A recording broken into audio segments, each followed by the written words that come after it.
Se pararmos para pensar, às vezes as aparências enganam. Vamos começar com uma foto famosa, em que as crianças veem 9 golfinhos e os adultos veem 2 amantes. Tente encontrar agora mesmo e veja como é difícil. Relaxe a visão e olhe nos cantos. Transforma-se em golfinhos a gravura. Seja analisado minuciosamente. Nas crianças o problema será exatamente o contrário. A imagem é uma só, mas nós a vemos de maneira completamente diferente. Além disso, adultos e crianças, bem, não trocam percepções entre si, porque os olhos veem como a matriz indexou, e não como o mundo realmente parece. Talvez a história que nos foi ou é contada não seja toda a verdade. Nossos olhos acabaram nos enganando. Ficamos cegos ainda na infância. O mundo ao nosso redor é completamente diferente do que observamos pelo prisma do hábito e da experiência. Esse prisma distorce. Aos 30 anos, o prisma adquire status de guarda de nossa mente. E depois dos 40, sem esse prisma, passamos a questionar mais as coisas e descobrir o oculto. Biólogos europeus descobriram uma certa estranheza, uma quantidade não natural de água que se acumulou nos polos na forma de gelo e neve. Uma quantidade não natural de dióxido de carbono foi dissolvida nas águas do oceano. Essa concentração prova claramente o fogo global do passado. Com cálculos simples, os cientistas deduziram um número que diz que muito recentemente houve um incêndio que queimou 99% da biosfera da Terra. Como você sabe, as células vivas consistem principalmente em água. Portanto, as capas de neve dos polos nada mais são do que água liberada de organismos queimados, que emigram para os polos em estado gasoso e depois se condensaram na forma de precipitação. Agora pense no valor, 99%. Em outras palavras, os biólogos dividiram esse número pela área de todos os continentes combinados e não conseguiram. Não havia espaço suficiente em terra, mas não há como fugir da neve nos polos acumulada. Então existiram árvores bem maiores do que temos hoje. Esse é o corte bárbaro de uma sequoia da Califórnia, que houve de 1880 a 1920. Imaginamos quantas décadas levaram para crescer uma árvore desse tamanho. As árvores gigantes não são meros contos de fadas ou mitologia. Podemos encontrar uma amostra ou vestígio de árvores muito maiores do que existiram há algum tempo atrás. Observe a foto mais de perto. Como pode-se perceber e ver os restos de uma floresta gigante que foram encontrados? Portanto, a teoria das florestas gigantes do passado está sendo comprovada por meio dessas imagens que podemos encontrá-las ao redor do planeta. Muitos mitos e lendas nos falam sobre transformações de pessoas e plantas em pedra. São tantos que os museus do mundo estão simplesmente cheios de trevos petrificados, sapos, partes de dinossauros e assim por diante. O que os transformaram em pedra? Onde estão as árvores? As antigas sequoias da Califórnia não se encaixam nesse modelo aqui, pois são definitivamente feitas de carbono, o que significa que não pegaram a era do silício.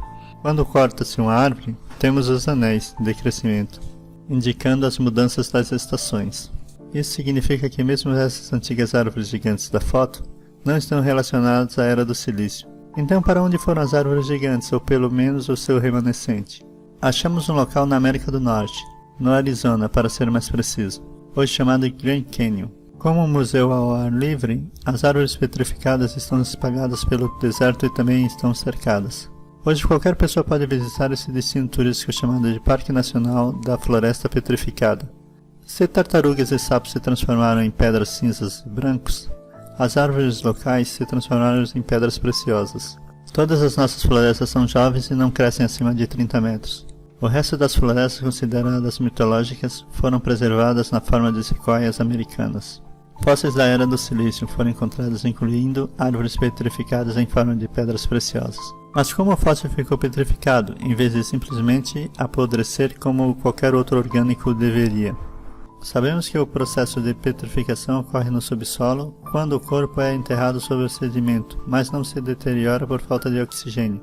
Mas para que isso ocorra, seria necessário algum tipo de desastre natural. Por exemplo, uma erupção vulcânica, que as cinzas sobem na atmosfera e depois caem junto com as chuvas, o que cobriria rapidamente o que seria o fóssil hoje, com rochas sedimentares para que as bactérias do ar não decomponham o corpo em um estado de lama. Em outras palavras, para que o corpo se transforme em pedra, ele deve ser coberto e compactado. Para alguns homens da ciência, era um tecido orgânico, mas se tornou dióxido de silicone. Ou seja, o corpo transformou-se em sílica. Sob nenhuma circunstância, o corpo de carbono se transformará em uma pedra. Segundo a versão oficial, essas árvores foram petrificadas devido à atividade vulcânica há 225 milhões de anos. Mas se pararmos para refletir, a madeira poderia ser queimada na lava vulcânica. Se ficasse sob a terra, apodreceria por 225 milhões de anos na terra úmida. Daí, seria contrária a todas as leis da física, química e biologia. Note que as árvores não estão quebradas, as árvores foram serradas. As árvores de silício não são comparáveis, mesmo com as sequoias da Califórnia na América do Norte. Essas árvores são tão gigantescas que as sequoias americanas ao lado delas pareceriam um palito. Perceba que somente grandes coisas são vistas à distância. Essa formação é chamada de Torre do Diabo em Wyoming, Estados Unidos. Esse é um toco de uma árvore gigante de uma forma de vida de silício que pode ser comprovada facilmente, com exposição de algumas referências. Aproximando do toco, poderemos ver a forma que ele tem. A Torre do Diabo dizem que foi formada a partir do derretimento magmático, que subiu das profundezas da Terra e congelou na forma de colunas graciosas. Mas como pode ter sido formado na forma de colunas hexagonais ideais, com uma altura de 300 metros? É difícil afirmar que esta obra-prima geométrica foi o resultado de uma fonte de lava. Todas as colunas são hexagonais, porque o universo constrói suas obras-primas desta forma. Não existem dois flocos de neve iguais, mas todos são perfeitamente hexagonais. As abelhas também, sem saber matemática, determinam corretamente que um hexágono regular tem o menor perímetro entre figuras de iguais área, o que significa que tal forma pode ser preenchida de maneira mais eficiente possível. Ao construir favos de mel, as abelhas instintivamente tentam torná-los o mais espaçosos possível, usando o mínimo de cera. A forma hexagonal é a forma do favo de mel, é a mais econômica e eficiente. O universo é fractal, o que significa que não importa em que escala estudá-lo, no tamanho de uma montanha ou no tamanho de uma árvore, que a geometria fractal será a mesma.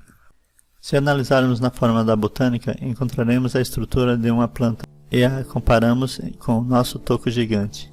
Não precisamos ir em uma floresta para isso, mas pegaremos apenas os dados e cruzamos eles com as fotos do toco. Aqui podemos perceber que há uma forma hexagonal no centro. As fibras do linho, como as fibras do caule do linho, têm forma hexagonal, que mantém rigorosamente sua geometria ao longo de todo o comprimento do tronco até a ponta. Observe que as fibras do linho são mais rígidas nas suas proporções. As fibras não diferem uma das outras, parecem calibradas não apenas ao longo de todo o comprimento, mas também em relação umas às outras. Como pode ser notado, a casca petrificada, em contato com os ventos e a umidade, racha e descasca e desmorona. As fibras não entram verticalmente no solo, elas gradualmente se dobram para se transformar suavemente no sistema circular, formando a estrutura do caule. Esse é o toco de uma árvore gigante de silício. Foi aqui em 1977 o filme Contatos Imediatos de Terceiro Grau teve a Torre do Diabo como parte do cenário. Se usarmos a matemática, podemos estimar a altura da árvore que esse toco já teve. Para isso, usaremos uma fórmula onde o diâmetro do toco é aproximadamente 1/20 da altura de toda a árvore. Então o diâmetro do nosso toco é de 300 metros na base.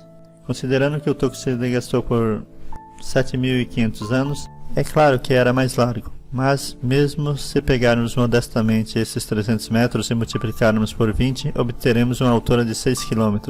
E se tudo é relativo, a Torre do Diabo da América do Norte é um toco gigante da Era do Silício, com todas as características de um toco de floresta comum. Analisando outros tocos, podemos notar que existem outros lugares. Essas formas hexagonais gigantes são encontradas na Irlanda. Observe mais de perto, novamente alguns pilares hexagonais. Note a semelhança 100% com fibras vegetais da Torre do Diabo. Esse é, sem dúvida, o mesmo toco gigante, mas quase não foi desenterrado do chão. A árvore cresceu à beira-mar. O chamado Caminho do Gigante tem 40.000 pilares de tal geometria, de basalto interconectadas formadas como um resultado de uma antiga erupção vulcânica. Mas será que as erupções vulcânicas podem produzir formas hexagonais? Em um rio de lava podemos ver a forma clara que não formam essa geometria. Essa geometria só pode ser formada por organismos vivos, e é o caso das plantas. Se compararmos a Torre do Diabo com um caule de planta, então o Caminho do Gigante pode ser comparado e atende à mesma geometria que nos mostra, de forma evidente que ali já esteve uma das árvores gigantes também. A lava, após surgir, desce em forma de rio de magma. A lava se solidifica.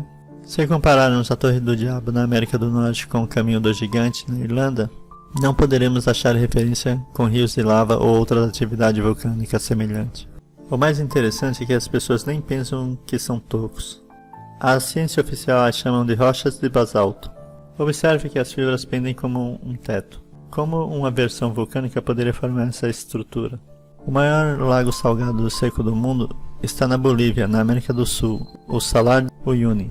Vemos como o sal secou e rachou estranhamente. Sob os raios abrasadores do sol, a crosta de qualquer superfície racha assim. Mas não na forma de hexágonos, como as do lago Salar de Uyuni. Rachaduras são depressões entre fragmentos de superfície, mas eu vejo elevações, e é isso exatamente o oposto das rachaduras. Porque a superfície do sal é dividida precisamente em fragmentos hexagonais.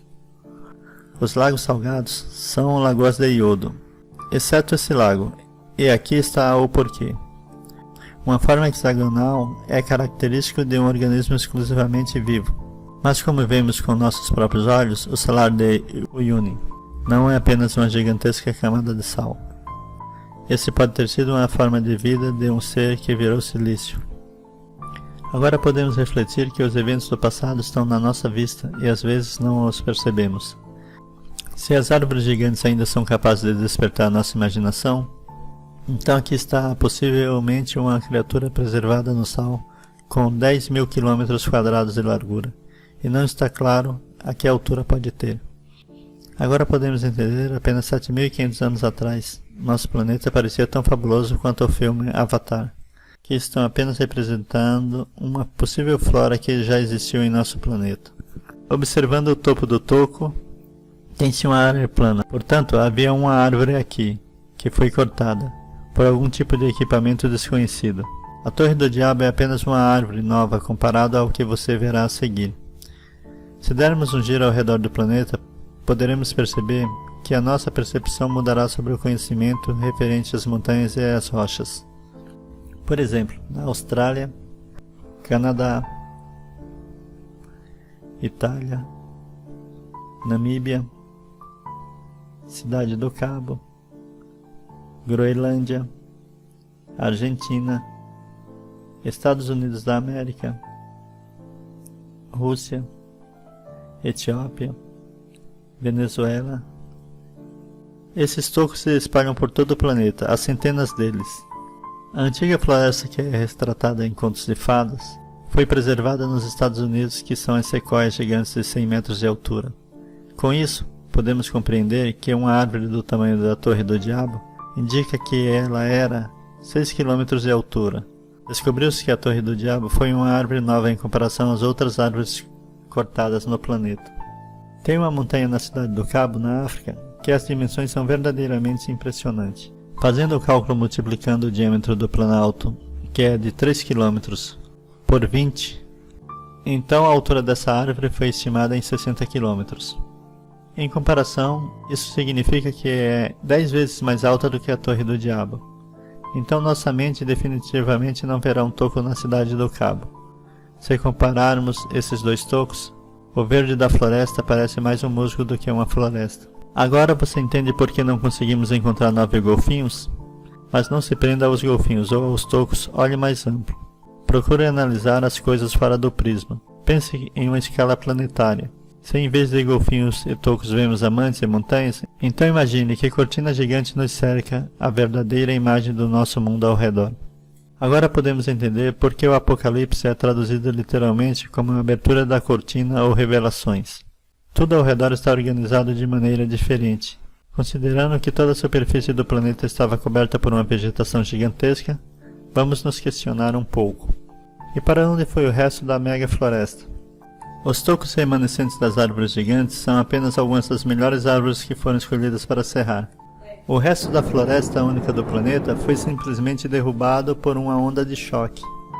Até agora, examinamos apenas tocos com a área plana, mas você já viu uma árvore que não foi cortada, mas quebrada? Observe e compare fora do prisma. Vamos dar uma olhada nos tocos mais altos do planeta, que se romperam com o impacto da onda de choque, o Everest. Acreditamos que talvez não há rochas no planeta. Esses são todos os fragmentos de tocos. Mas além dos restos do mundo do silício, você não encontrará mais nada. Devemos aprender a distinguir claramente as rochas das montanhas. São conceitos completamente diferentes. As rochas consistem em um único pedaço de pedra. A montanha pode ser comparada com uma pilha de areia a granel. Suas características distintivas é uma forma de cone quase perfeita, como convém uma estrutura a granel. Se não existem montanhas nem rochas, então são árvores caídas cristalizadas em sílica. Muitas rochas pertencem a animais e pessoas petrificadas. Deve-se notar também que nem todas as árvores têm fibras hexagonais, como a Torre do Diabo ou o Caminho do Gigante, por exemplo. Muitas das rochas que acabamos de falar têm uma estrutura lamelar ou esponjosa, como os nossos cogumelos. O mundo sílico da antiguidade era tão diverso que simplesmente não conseguimos identificar e representar a maioria das espécies e subespécies. Imagine a natureza do filme Avatar, é apenas multiplicando em sua diversidade por uma centena de vezes. Tudo floresceu e desenvolvia-se até a chegada dos exploradores. Podemos pensar, primeiro, que eles cortaram algumas das melhores árvores para usá-las como combustível biológico, para um gerador alterar a temperatura e a pressão atmosférica dentro do planeta. Esse foi o começo do fim. Na sequência das alterações climáticas, toda a flora se petrificou, em contraste com a fauna, que ainda de alguma forma escapava em abrigos. Assim a vegetação não mostrava mais sinais de vida, e antes que os organismos de silício perdessem a elasticidade, o planeta foi coberto por uma onda de choque que derrubou tudo que tinha raízes. Vamos ver isso claramente usando o exemplo da árvore de carbono, que nos é familiar. Como você pode ver, o toco é cerca de 5 a 10% do volume da madeira. Assim que a floresta é derrubada, se parece com o suposto evento do meteorito de Tunguska. Estime a quantidade de madeira deitada.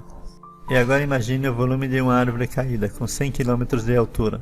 Você pode imaginar quanta pedra deve estar ao lado de tal toco?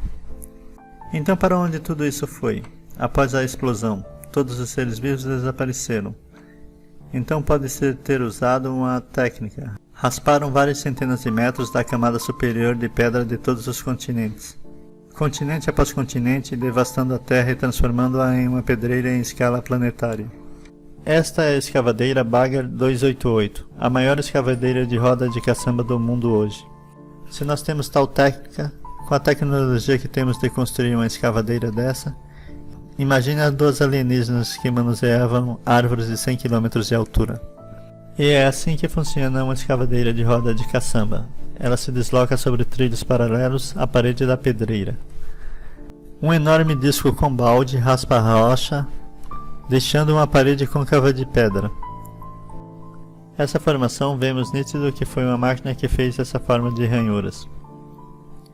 É possível que tudo o que caiu na superfície do planeta tenha sido limpo por uma mega máquina. Então temos apenas tocos de pedras sobreviventes da era do silício. A composição dessas rochas acabou não sendo do dióxido de silício atual, mas de pedras semipreciosas. Hoje podemos encontrar essas pedras remanescentes, organizar um parque de árvores petrificadas. Qualquer pedra que você possa encontrar na Terra é teoricamente um pedaço lascado de alguma criatura da era do silício. Dá até para pensar que os visitantes alienígenas podem ter levado toda a flora e fauna de silício. Então, se não está mais aqui na Terra, para onde foi o volume de pedra tão impressionante? A pedra era necessária dentro do planeta para construção e podem ter sido utilizadas para construir bases, fortalezas ou cidades. Se você quer entender as intenções dos deuses, então precisa pensar como um deles.